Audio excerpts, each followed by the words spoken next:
विद्यार्थी मित्रांनो, आज आपण बी ए द्वितीय वर्ष सेमिस्टर चौथे आणि पेपर 7वा छत्रपती शिवाजी महाराज आणि त्यांचा काळ इसवी सन 1630 ते 1707 या पेपरमधील प्रकरण क्रमांक 2 छत्रपती संभाजी महाराज यांच्याबद्दलची माहिती आपण पाहणार आहोत.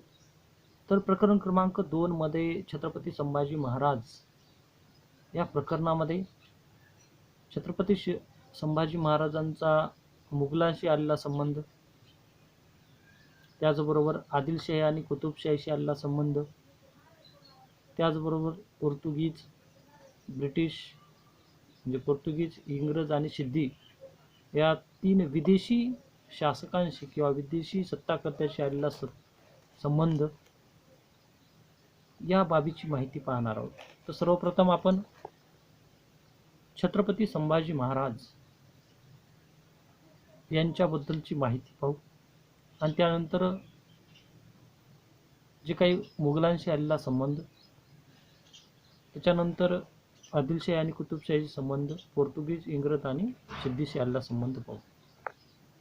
तर छत्रपती संभाजी महाराज हे छत्रपती शिवाजी महाराजांचे पुत्र, ज्येष्ठ पुत्र.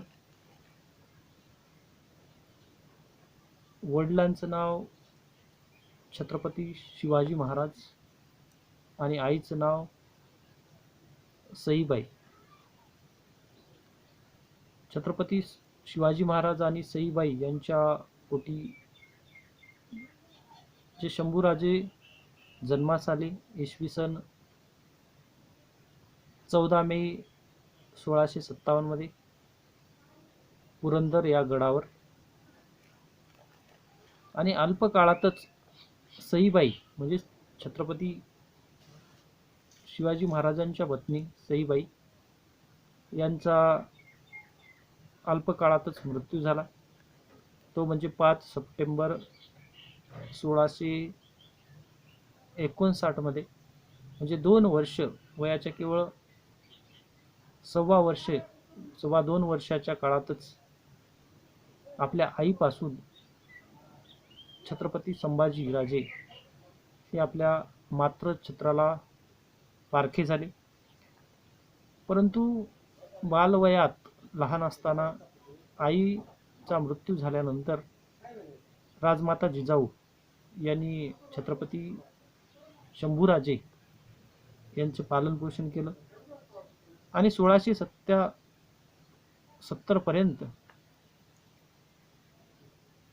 जे काही छत्रपती संभाजी महाराज तरुण ज्या काही आपल्या तारुण्य वयापर्यंत त्यांना विविध बाबीचं प्रशिक्षण देण्याचं काम वेगवेगळ्या अधिकाऱ्यावर छत्रपती शिवाजी महाराजांनी त्यांच्यावर जबाबदारी टाकली. आणि शंभूराजे हे एक राजकुशल योद्धा, त्याचबरोबर त्यांच्या शिक्षणाची व्यवस्था केली गेली होती, त्याचबरोबर प्रशिक्षण. आणि अशा स्थितीमध्ये जेव्हा छत्रपती शिवाजी महाराजांच्या काळामध्ये पुरंदरच्या तहाची वेळ आली त्यावेळेस 1665 मध्ये, त्यावेळेस 8 वर्षाचे शंभूराजे होते. त्यावेळेस छत्रपती शिवाजी महाराजांनी तहाच्या वेळी सोबत घेतले होते शंभूराजांना. आणि तहादारे जे तह झाला त्या तहाच्या वेळी 8 वर्षाचे जे युवराज संभाजीराजे यांना मुघलाकडून 5000 मनसबदारी मिळाली.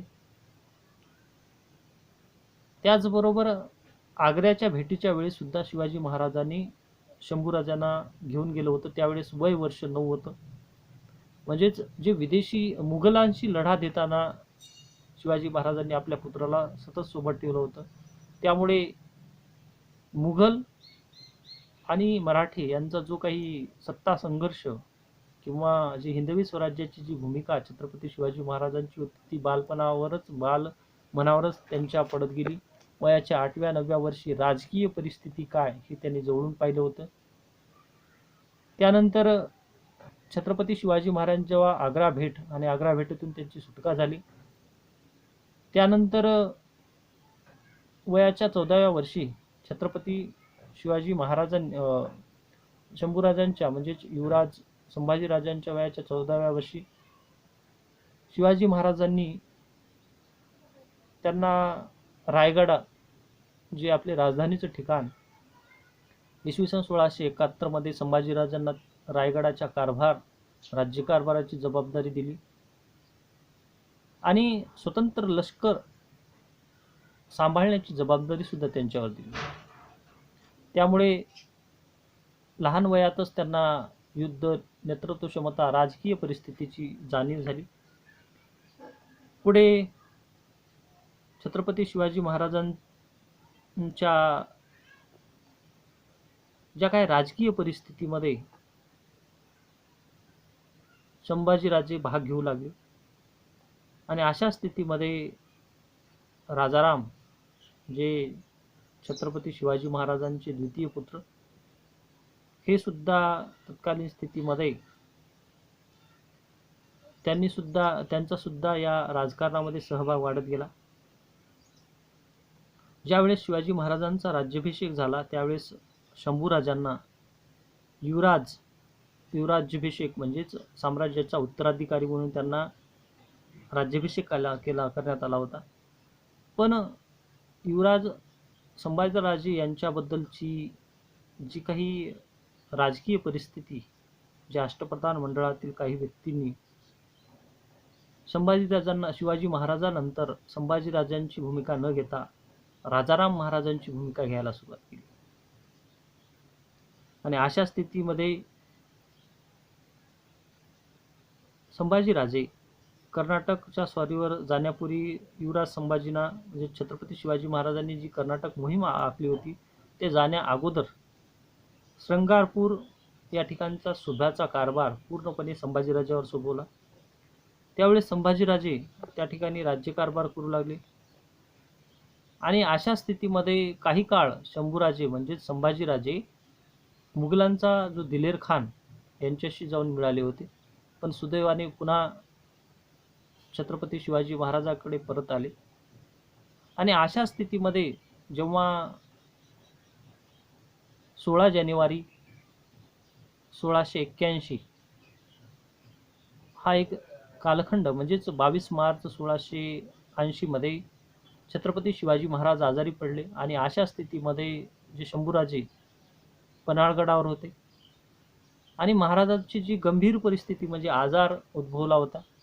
अशा स्थितीमध्ये शंभूराजांच्या विरोधात असणारी सोयराबाई आणि मंत्रिमंडळाचा एक गट एवढा शक्तिशाली होता की छत्रपती शिवाजी महाराज आजारी पडले ही बातमी सुद्धा शंभूराजाला कळू दिली नाही. आणि छत्रपती शिवाजी महाराज यांचा मृत्यू 3 एप्रिल 1680 मध्ये झाल्यानंतर संभाजी विरोधी गट म्हणजेच जो सोयराबाईचा गट म्हणून ओळखला जात होता, त्यांनी तत्कालीन स्थितीमध्ये या गटामध्ये पेशवा मोरोपंत, त्याचबरोबर अण्णाजी दत्तो आणि प्रल्हाद निराजी आणि बाळाजी आवजी हे काही ज्येष्ठ मंडळी होते. यांनी तत्कालीन स्थितीमध्ये 21 एप्रिल 1680 मध्ये छत्रपती शिवाजी महाराजांच्या मृत्यूनंतर काही दिवसातच राजारामाला छत्रपती पद दिलं गेलं. म्हणजे शिवाजी महाराजांचे द्वितीय पुत्राला छत्रपती हे पद दिलं गेलं. त्यावेळेस अण्णाजी दत्तो व मोरोपंत पुढे एक समस्या होती, ती म्हणजे संभाजीराजे. आणि अशा स्थितीमध्ये संभाजीराजे जे पन्हाळगडावर होते त्यांना कैद करण्यासाठी अण्णाजी दत्तो आणि मोरोपंत यांनी एक युक्ती योजली किंवा एक तत्कालीन स्थितीमध्ये एक योजना आखली. सर्वप्रथम अण्णाजी दत्तो आणि मोरोपंत यांनी ससैन्य रायगडावर होऊन पन्हाळगडाकडे म्हणजेच संभाजीराजांना कैद करण्यासाठी निघाली. त्यावेळेस त्यांच्या कार्यामध्ये किंवा त्यांच्या ज्या काही योजनेमध्ये जे सेनापती, मराठ्यांचे सेनापती म्हणून ओळखले जात होते, हिंदवी स्वराज हंबीरराव मोहिते, जे राजाराम महाराजांचे मामा होते, यांना आपल्या सोबत घ्यावं अशी एक भूमिका अण्णाजी दत्तो आणि मोरोपंतांची झाली. पण हंबीरराव मोहिते जरी राजारामाचे सख्खे मामा असले तरी अण्णाजी दत्तो व मोरोपंत पिंगळे यांची जी भूमिका होती ती छत्रपती संभाजीराजांना कैद करायचं आणि राजारामांना छत्रपती जे पद दिलं गेलं ते पुढे चालवायचं. शेवटी हंबीरराव मोहितेकडे जेव्हा अण्णाजी दत्तो आणि मोरोपंत आले, त्यांनी आपली योजना सांगितली. पण या विरुद्ध हंबीरराव मोहिते यांनी अण्णाजी दत्तो मोरोपंत यांना कैद केलं व पन्हाळगडाकडे ते छत्रपती संभाजी महाराजांना भेटायला गेले आणि अण्णाजी दत्तो मोरोपंत यांना कैद करून पन्हाळगडाकडे संभाजीला ही बातमी कळवली. संभाजीराजांना ही माहिती कळाल्यानंतर संभाजीराजांनी लगेच सर्व जे काही विरोधक होते त्यांना कैदेमध्ये टाकलं आणि रायगडावर संभाजीराजे आल्यानंतर 20 जुलै 1680 रोजी जे काही मराठ्यांचं छत्रपती पद किंवा छत्रपती म्हणून त्यांनी त्या सिंहासनावर आरूढ झाले आणि 16 मार्च 1681 मध्ये छत्रपती शिवाजी महाराजांचा राज्याभिषेक होऊन ते छत्रपती झाले. जेव्हा 16 जून 1680 ला संभाजी रायगडावर पोहोचले त्यावेळेस त्यांनी सर्वप्रथम राजाराम महाराज, मोरोपंत व अण्णाजी दत्तो यांना कैदेत टाकले आणि जी सावत्राई सोयराबाई यांच्यावर नजरकैद ठेवण्यास सुरुवात केली. अशा स्थितीमुळे जो काही 16 जानेवारी 1681 मध्ये राजकीय कटकारस्थान करणाऱ्या लोकांची हत्या घडून आणली आणि जेव्हा आपला राज्यकारभार करायला सुरुवात करत असताना त्यांनी जे कटकारस्थान केलेल्या व्यक्तींचा पूर्ण बंदोबस्त केला. जवळपास 20 लोकांची हत्तीच्या पायाखाली त्यांना ठार केलं आणि अशा परिस्थितीमध्ये छत्रपती संभाजीराजे यांनी आपल्या राज्यकारभारास सुरुवात केली. त्यांनी अण्णाजी दत्तो किंवा अन्य जे लोक होते या सर्व लोकांना जे काही कटकारस्थान केलेल्या लोकांची हत्या घडून आणल्यानंतर एक स्वराज्याची मुहूर्तमेढ रोवण्याचं काम केलं आणि तत्कालीन स्थितीमध्ये छत्रपती संभाजी महाराज यांनी आपल्या कार्यास सुरुवात केली आणि मराठ्यांचे सेनापती छत्रपती म्हणून त्यांनी 16 जानेवारी 1681 मध्ये स्वतःचा राज्याभिषेक करून घेतला आणि मराठ्यांचे छत्रपती म्हणून ते नावारूपाला आले. पुढे छत्रपती संभाजीराजांनी आणि मुघलांशी एक राजकीय संबंध जो छत्रपती शिवाजी महाराजापासून मुघल आणि मराठा जे काय प्रतिस्पर्धी म्हणून विरोधक म्हणून जी भूमिका होती ती पुन्हा चालू होण्यास प्रारंभ झाली. तर आतापर्यंत जी आपण माहिती पाहिली ती छत्रपती संभाजी महाराज यांच्या जन्मापासून ते त्यांच्या राज्याभिषेकापर्यंत. आता यानंतर आपण पॉइंट पाहू तो म्हणजे छत्रपती संभाजीराजांचा मुघलांशी संबंध. छत्रपती शिवाजी महाराजांच्या मृत्यूमुळे जे मोगल मराठा संघर्ष आता संपुष्टात येईल अशी जी भूमिका मुघलांची होती ती नकारात्मक होती. कारण छत्रपती संभाजीराजांनी मराठ्यांचं छत्रपतीपद भूषवलं. त्यावेळेस औरंगजेबाने आपला दक्षिणेतला सेनापती बहादूर खान याला दक्षिणेच्या मोहिमेचे सुभेदारपद दिलं आणि सांगितलं की मराठ्यांचे जे गृहयुद्ध लागलं होतं, जे सोयराबाई, राजाराम महाराज आणि जे काही संभाजीराजे सत्ता संघर्ष याचा फायदा घेण्याचं काम बहादूर खानाला सोपवलं गेलं आणि मराठ्यांची किल्ले व प्रदेश घेण्याचे आदेश दिले. त्यानंतर बहादूर खानाने जुलै 1680 मध्ये जी बागलानाथ या ठिकाणची मोहीम काढली आणि अहिवंत गडास वेढा दिला, परंतु मराठ्यांचा निकराचा लढा असल्यामुळे तो यशस्वी झाला नाही.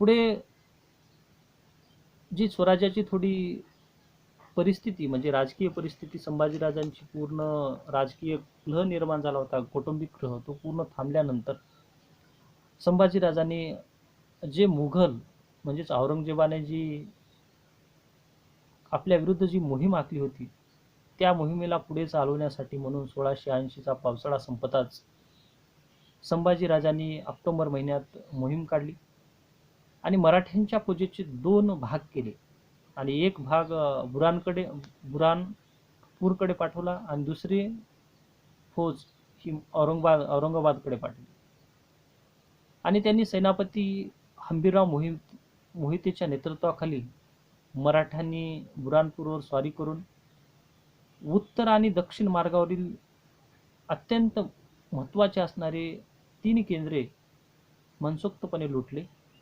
3 जानेवारी 1681ला बुरानपूरवर मराठ्यांची सत्ता प्रस्थापित झाली आणि अशा स्थितीमध्ये बहादूर खानाने बुरानपूरकडे त्वरेने धाव घेतली, पण त्याला तो यशस्वी होऊ शकला मराठ्याविरुद्ध. शेवटी सालवेर जो किल्ला होता तो मराठ्यांनी जिंकला आणि मराठ्यांची जी दुसरी फौज औरंगाबाद या ठिकाणीकडे गेली होती, त्या फौजीला थोपवण्यासाठी बहादूर शहाने पुन्हा औरंगाबादकडे वळला आणि ती मोहीम सुद्धा मराठ्यांनी औरंगाबादची जी स्वारी होती ती पुन्हा जिंकून घेतली.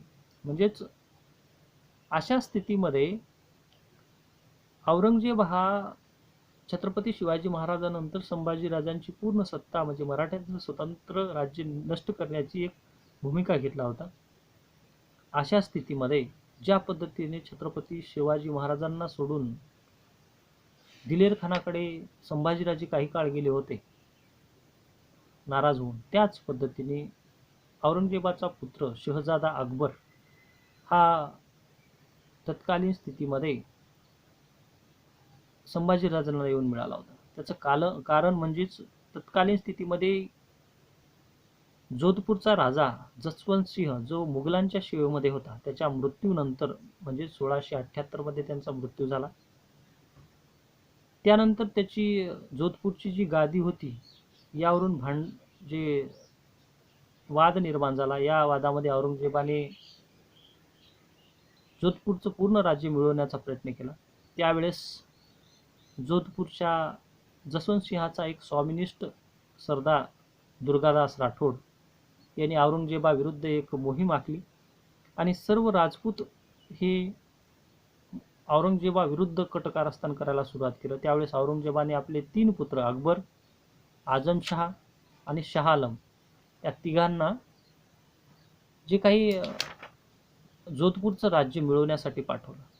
पण ही बाब शहजादा अकबर म्हणजे औरंगजेबाच्या पुत्राला पटली नाही. जो व्यक्ती औरंगजेबाची पूर्ण स्वामीभक्तीने सेवा केला होता, जो जसवंत सिंह, त्याच्या मृत्यूनंतर त्याचं राज्य, त्याच्या मुलाचं राज्य नष्ट करणं ही बाब योग्य नाही. त्याने औरंगजेबाला याबद्दल विचारलं सुद्धा, पण शेवटी शहजादा अकबराने याबद्दल दुर्गादास राठोड यांना मदत करण्याचे ठरवले आणि औरंगजेबाचा विरोधक बनला. म्हणजे दुर्गादास राठोडांनी जे संधान बांधलं ते दुर्गादास राठोड आणि शहजादा अकबर यांनी औरंगजेबाविरुद्ध कट कारस्थान करायला सुरुवात केलं. त्यावेळेस औरंगजेबाचा प्रबळ शत्रू म्हणजेच हिंदवी स्वराज्याचे जे युवराज किंवा छत्रपती संभाजीराजे यांच्याशी आपण भेट घ्यावी असं दुर्गादास राठोड आणि शहजादा अकबराला वाटलं आणि त्यानुसार 1681 मध्ये शहजादा अकबर म्हणजेच औरंगजेबाचा पुत्र आणि दुर्गादास राठोड जो जोधपूरच्या राजाचा स्वामिनिष्ठ सेवक होता, जो राजपूत सैन्याचे नेतृत्व करत होता, त्या दोघांनी संभाजीराजांची भेट घेतली आणि या तिघांमध्ये भेट झाल्यानंतर औरंगजेबाविरुद्ध एक मोहीम आखण्याचं काम, एक प्रचंड मोठी मोहीम आखण्याचं काम या तिघांनी सुरुवात केली. पण ही बातमी औरंगजेबाला समजल्यानंतर दक्षिणेमध्ये संभाजीराजे, शहजादा अकबर आणि दुर्गादास राठोड त्यांचं जे सैन्य नेतृत्व आहे त्यांना थोपवण्यासाठी त्यांनी आपले सैन्य पाठवलं. आणि तत्कालीन स्थितीमध्ये दुर्गादास राठोड आणि संभाजीराजे यांनी एक मोहीम आखली आणि त्यामध्ये शहजादा अकबर हा सुद्धा त्या मोहिमेमध्ये होता. परंतु जो काही औरंगजेब होता त्यांनी सर्व बाजूने कोंडीमध्ये पकडण्याची एक योजना आखली. आणि अशा स्थितीमध्ये औरंगजेब त्याचबरोबर मुघल बादशाह औरंगजेब, सिद्दी, इंग्रज आणि पोर्तुगीज या चारही सत्ता एकाच वेळी संभाजीराजाशी लढण्यासाठी एकत्र आल्या. म्हणजे वेगवेगळ्या बाजूने आक्रमण व्हायला लागले. त्यावेळेस संभाजीराजांना आपल्या साम्राज्याचं संरक्षण करणं हे महत्त्वपूर्ण बाब होते. म्हणून त्यांनी जे काही शहजादा अकबर यांना जी मदत करायची होती ती करणे टाळले. आणि शेवटी निराश झालेला शहजादा अकबर म्हणजे औरंगजेबाचा पुत्र, जो औरंगजेबाविरुद्धच कारस्थान करण्यासाठी तयार झाला होता, तो राजापूर बंदरातून फेब्रुवारी 1687 मध्ये तो इराणकडे गेला आणि त्या ठिकाणी त्याचा मृत्यू झाला. म्हणजेच औरंगजेब हा स्वतःच्या पुत्रावर सुद्धा मोहीम पाठवण्याचं काम त्याने केले होते. शेवटी औरंगजेबाने दक्षिण भाग पूर्णपणे ताबा मिळवण्यासाठी 1682 मध्ये औरंगजेब दक्षिणेकडे निघाला. सर्वप्रथम त्याने शिवाजी महाराज जिवंत असेपर्यंत जी काही औरंगजेबाची दक्षिण येण्याची जी हिंमत झाली नाही ती शहजादा जे काही बादशाह औरंगजेब हा युवराज संभाजीराजांच्या कालखंडामध्ये संभाजीराजांचा बंदोबस्त करण्यासाठी तो आला. आणि अशा स्थितीमध्ये जे काही संभाजीराजे यांनी तत्कालीन स्थितीमध्ये औरंगजेबाला कसा शह देता येईल या भूमिका घेतली. सर्वप्रथम जो काही औरंगजेबाचा पुत्र शहजादा अकबर दक्षिणेत मराठ्याच्या आश्रयाला गेला असल्यामुळे औरंगजेबाने राजपुत्र आजमला आपला दुसरा एक पुत्र त्याला अकबराविरुद्ध मोहीमवर पाठवलं त्याचा बंदोबस्त करण्यासाठी. आणि अकबर व संभाजी एक झाले तर आपल्यावर समस्या निर्माण होईल यासाठी म्हणून त्यांनी जे काही बुऱ्हाणपुरा स्वतः आला 1681 मध्ये. आणि 1681 मध्ये मराठ्यांनी जे बुऱ्हाणपूर लुटलं आणि अकबर ही दक्षिणेत आला होता. अशा स्थितीमध्ये जे काही मराठ्यांची फौज औरंगजेबाची फौज ही एकमेकांच्या युद्धजन्य परिस्थिती निर्माण झाली. अशा स्थितीमध्ये 1682 मध्ये नाशिक जवळ जी रामशेज नावाचा प्रसिद्ध किल्ला होता, रामशेजचा किल्ला, तो किल्ला जिंकण्यासाठी औरंगजेबाने शहाबुद्दीन नावाच्या आपल्या सुभेदाराची नेमणूक केली. हा रामशेज किल्ला उंच असा किल्ला असल्यामुळे त्या किल्ल्यावर लाकडी बुरुज उभारून तोफेच्या साहाय्याने हल्ला करण्यास प्रारंभ झाला होता. मग अशा स्थितीमध्ये जे काही मुघल फौजेवर बाहेरून मराठ्याच्या फौजेने वरून किल्ल्यावरून हल्ले करण्यास सुरुवात केलं. शेवटी निराश झालेल्या बहादूर शहाला परत बोलावून औरंगजेबाने आपला दुसरा सेनापती म्हणजे बहादूर खानाची नेमणूक केली. पण बहादूर शहाला सुद्धा रामशेजचा किल्ला मिळवता आला नाही, कारण मराठ्यांनी आपलं युद्ध हे निकराने लढा दिला. आणि शेवटी रामशेजच्या किल्ल्यावर जो वेढा दिला होता 1682 मध्ये तो औरंगजेबाला उठवावा लागला. त्यानंतर औरंगजेबाने औरंगाबाद या ठिकाणी पोहोचण्यापूर्वी 1682 मध्ये जे हसन अलीने कल्याण जिंकले होते, परंतु अली खानाची पाठ वळताच मराठ्यांनी पुन्हा एकदा कल्याण हे शहर पुन्हा जिंकून घेतलं. त्यावेळेस औरंगजेबाने रणमस्त खान आणि रहुल्ला खान या दोन सरदारांना मोठ्या सैन्यासह त्यांनी कल्याणवर पाठवले. दोघांनी पुन्हा एकदा कल्याण जिंकलं. पुन्हा एकदा ते पुन्हा परत गेल्यानंतर रूपाजी भोसले यांनी कल्याण हून मोगलांना बाहेर काढलं. अशा पद्धतीने औरंगजेब आणि शहाजाद जे काही छत्रपती संभाजीराजे यांच्यामध्ये युद्ध मोहीम चालू राहिली. औरंगजेबाने शहजादा मुअज्जम याला कोकणामध्ये 1683 मध्ये पाठवला आणि कोकणचा प्रदेश मिळवण्यासाठी मुअज्जम गेला. पण मराठ्याच्या सैन्याने त्या ठिकाणी या मुअज्जम जो औरंगजेबाचा पुत्र होता त्याच्या सैन्याला आणि जे काही सैन्य त्याचबरोबर घोडे असतील किंवा जे काही अन्नधान्य असतील हे सर्व अन्नधान्य लुटण्यास प्रारंभ केला. शेवटी सैनिक, जनावरे, जे सैनिक अन्नाविना आणि जे काही जनावर होते हे चाऱ्याअभावी मृत्यू पावू लागले. आणि शेवटी मराठ्याविरुद्ध जी मोगलांना औरंगजेब दक्षिणेत आल्यापासून कोणताही एक विजय मिळाला नव्हता. शेवटी कोकणात मोहिमा आखल्या होत्या तो सुद्धा फसल्या गेल्या. अशा प्रकारे मराठ्यांची जी काही युद्ध करण्याची नीती म्हणजेच औरंगजेबाला छत्रपती शिवाजी महाराजांचा प्रतिकार जेवढा निकराने करावा लागला त्याच पद्धतीने छत्रपती संभाजीराजे यांचा करावा लागला. आणि शेवटी तत्कालीन स्थितीमध्ये ज्या काही छत्रपती शिवाजी महाराजची जी नीती होती त्याच पद्धतीने संभाजीराजांनी एक नीती आखण्यास सुरुवात केली. आणि तत्कालीन स्थितीमध्ये जे काय औरंगजेब होता त्यांनी मोगल आणि मराठा संघर्ष हे काही काळ थांबवला आणि त्यांनी तत्कालीन स्थितीमध्ये आदिलशाही आणि कुतुबशाही या दोन ज्या दक्षिणेतल्या महत्त्वपूर्ण शाह्या होत्या त्याचा बंदोबस्त करण्यासाठी त्यांनी प्रयत्न करायला सुरुवात केली. त्यांचा बंदोबस्त केल्यानंतर पुन्हा एकदा मोगल आणि मराठा संघर्ष पुन्हा एकदा सुरू झाला. आणि अशा स्थितीमध्ये जेव्हा औरंगजेब हा आदिलशाही आणि कुतुबशाही या दोन शाह्याचा बंदोबस्त करण्यासाठी त्यांनी मोहीम आखली.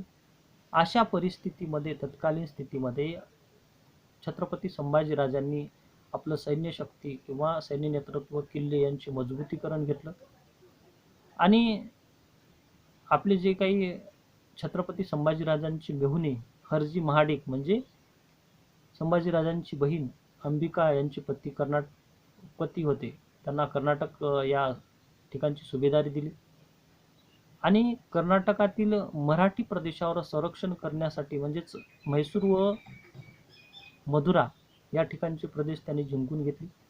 आणि अशा स्थितीमध्ये मोगलांनी विजापूर जिंकल्यानंतर मोगली फौजा विजापूरचा दक्षिणेकडे प्रदेश जिंकण्यासाठी पुढे जाऊ लागल्या. त्यावेळेस कर्नाटकमधली जी काही प्रांत मराठ्यांचा प्रदेश धोक्याचा आहे हे समजून घेऊन संभाजीराजांनी त्यांच्या मदतीला संताजी घोरपडे व केशोत्र्यंबक नावाच्या या दोन आपल्या शूरवीर सरदारांना पाठवलं आणि 1687 पर्यंत कर्नाटकमध्ये जे काही मुघलांचं सैन्य अतोनात आक्रमण करत होतं ते थोपवण्याचं काम या मराठी सैन्याने केलं. आणि शेवटी औरंगजेब हा 1688-89 मध्ये औरंगजेबाने आदिलशाही आणि कुतुबशाही या दोन शाह्या बुडवल्यानंतर केवळ दोनच शाह्या महत्त्वपूर्ण नव्हत्या तर त्यापेक्षा मोठी शाही म्हणजे मराठी शाही होती आणि ती बुडवण्यासाठी त्यांनी प्रयत्न करायला सुरुवात केलं आणि छत्रपती संभाजीराजांना चहूबाजूने वेढण्यासाठी त्यांनी प्रयत्न केला.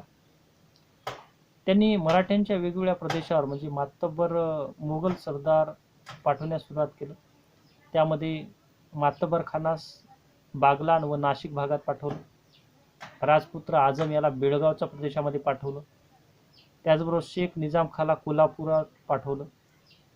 आणि अशा प्रकारे मराठ्यांचे जे काही किल्ले असतील किंवा मराठ्यांना सर्व बाजूने वेढण्यासाठी प्रयत्न केला. परंतु जो रायगड किल्ला जो छत्रपती संभाजीराजांची राजधानी शहर होतं त्याच्या विरुद्ध वेढा घालण्याला औरंगजेब यशस्वी होऊ शकला नाही. शेवटी छत्रपती संभाजीराजे यांना कैद करण्यासाठी म्हणून औरंगजेबाने जी मोहीम आखली त्याच्यामध्ये तो पूर्ण यशस्वी झाला. त्यामध्ये संभाजींची पत्नी जी येसूबाई ही शिर्के घराण्यातली होती आणि शिर्के मंडळी मोगलांना मिळाले असल्यामुळे 1688 मध्ये शिर्क्यांनी पन्हाळा खेळणा जो विशाळगड भागात बंड उभारले होते त्याची प्रमुख कारभारी म्हणून कवी कलश यांनी हे बंड मोडून काढलं होतं. मग अशा स्थितीमध्ये संभाजीराजे यांना शिर्क्याच्या बंडाची माहिती देताच संभाजीराजांनी तो बंदोबस्त केला आणि अशा स्थितीमध्ये संभाजीराजे यांनी तत्कालीन स्थितीमध्ये जो बंड होता तो पूर्ण बंड मोडून काढला आणि पुन्हा एकदा राजे खेळणागडास आले. ते त्या ठिकाणून त्यांनी रायगडाकडे जायचे होते. पण कोल्हापूर भागात जो औरंगजेबाचा मातबर मुकरब खान हा होता आणि त्यांनी संभाजीराजांच्या हालचालीवर पूर्ण लक्ष ठेवून होता आणि जो पहारा देत असताना कराड असेल सातारा मार्ग राजगडाला जाण्याचा धोक्याचे होते म्हणून संभाजीराजे संगमेश्वर चिपळूण मार्गे रायगडावर जाण्यासाठी निघाले आणि त्यांच्यासोबत कवी कलश हा सुद्धा होता. त्यांनी वाटेत जे संगमेश्वर तेथे बरेच काही दिवस मुक्काम ठोकला आणि या संभाजीराजांचं वास्तव हे त्या ठिकाणी आहे ते समजल्यानंतर कोल्हापूर भागात संभाजीराजे असल्याची बातमी कळताच शेवटी मुकर्रम खानाने आपल्या सैन्यासह संभाजीराजे यांच्यावर हल्ला केला आणि मुकर्रम खान आणि संभाजीराजे यांच्या सैन्यामध्ये युद्ध झालं. पण छत्रपती संभाजीराजांचे सैन्य कमी असल्यामुळे शेवटी संभाजीराजे आणि कवी कलशांना पकडण्यात आलं आणि 1 फेब्रुवारी 1689 मध्ये जी काही संगमेश्वर या ठिकाणी जे काही 2 सैन्यामध्ये म्हणजे मुकर्रम खान आणि युवराज संभाजीराजे यांच्यामध्ये झालेलं आक्रमण हे शेवटी त्या लहानशी फौज संभाजीराजांची असल्यामुळे शेवटी त्यांना कैद करण्यात आलं आणि ही बातमी औरंगजेबाला कळवण्यात आली.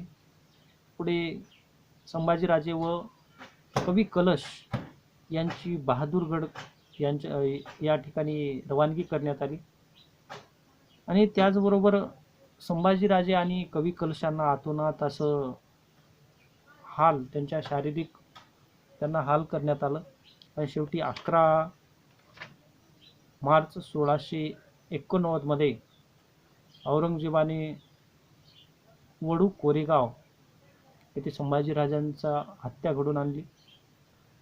पण शेवटपर्यंत छत्रपती संभाजीराजांनी मुघलांना शह देत राहिले. अशा प्रकारे मुघल आणि मराठा असा संबंध होता. आत्तापर्यंत जी माहिती पाहिली ती माहिती म्हणजे छत्रपती संभाजीराजे आणि मुघलांशी संबंध ही पूर्णपणे माहिती पाहिली. तर पुढच्या पिरियडमध्ये आपण उर्वरित जे काही आदिलशाही आणि कुतुबशाहीशी संभाजीराजांचा संबंध आणि पोर्तुगीज आणि ब्रिटिश सिद्दीक यांच्याशी असलेला संबंध आपण पूर्णपणे माहिती पाहणार आहोत.